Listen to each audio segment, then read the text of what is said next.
People keep talking about silver like it's just another metal, something that goes up and down on a chart. But what most people don't realize is this. Something fundamental has already changed.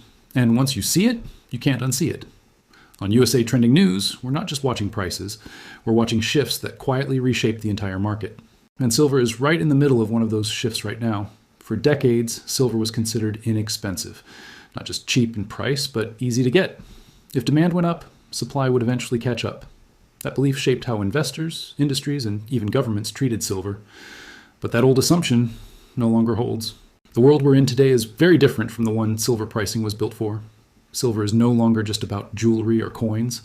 It's now a critical industrial metal. Solar panels rely on it, electric vehicles rely on it, data centers, advanced electronics, and even the infrastructure behind artificial intelligence depend on silver's unmatched conductivity.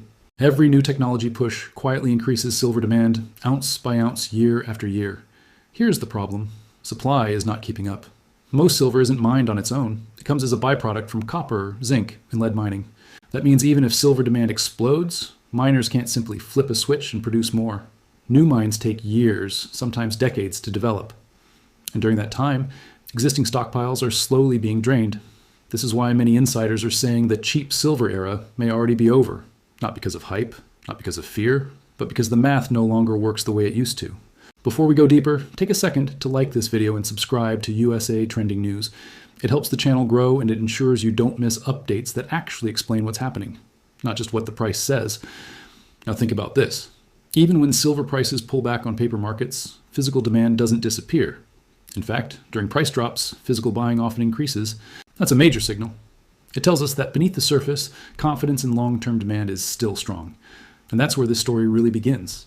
Because what looks calm on the screen is hiding growing pressure underneath. And pressure, in markets, always looks invisible, right before it isn't. To understand why silver is behaving differently now, we need to talk about deficits. For several years in a row, the world has used more silver than it produced. Not by a small amount, by hundreds of millions of ounces. That gap has been filled by above-ground inventories, reserves built long ago when silver was easier to replace. But those reserves are not endless.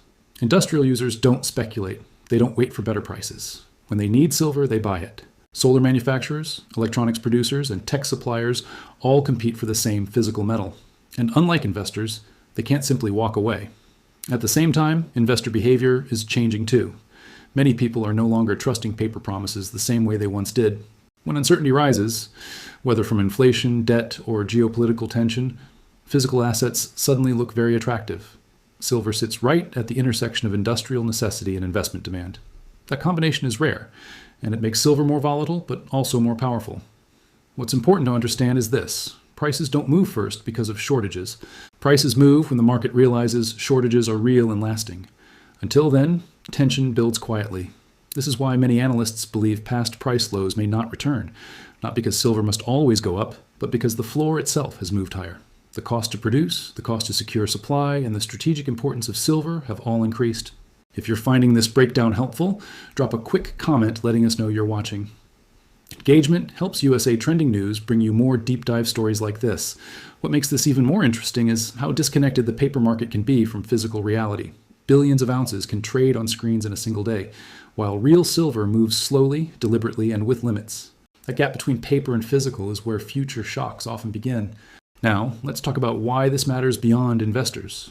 When silver becomes more expensive or harder to source, costs don't stay contained, they spread. Electronics become pricier. Renewable energy projects face higher input costs. Electric vehicles and advanced hardware get more expensive to build. These are not abstract effects. They directly impact consumers and industries. This puts governments and corporations in a difficult position. The push toward green energy and digital expansion depends heavily on silver, but the faster that push accelerates, the tighter the silver market becomes. It's a feedback loop that few people are talking about openly. Some market observers warn that silver could become one of the most strategically sensitive metals of the next decade. Not because it's rare, but because it's irreplaceable in many applications. There are substitutes, but none that match silver's efficiency at scale. And here's the key insight. Markets tend to underestimate slow-building structural changes. They react late. When recognition finally hits, adjustments happen fast. That's why volatility is increasing. Sharp moves up, sudden pullbacks, confusing signals. These are all symptoms of a market trying to reprice itself in real time. USA Trending News focuses on these moments because they often define the next phase. not just for silver, but for the broader economy. If you've made it this far, you're already ahead of most viewers who only watch headlines. Stay with us. The final part ties everything together. So where does this leave silver now? It leaves it in a transition phase. No longer cheap, not fully repriced, caught between old assumptions and new realities. This is often the most misunderstood stage of any market cycle.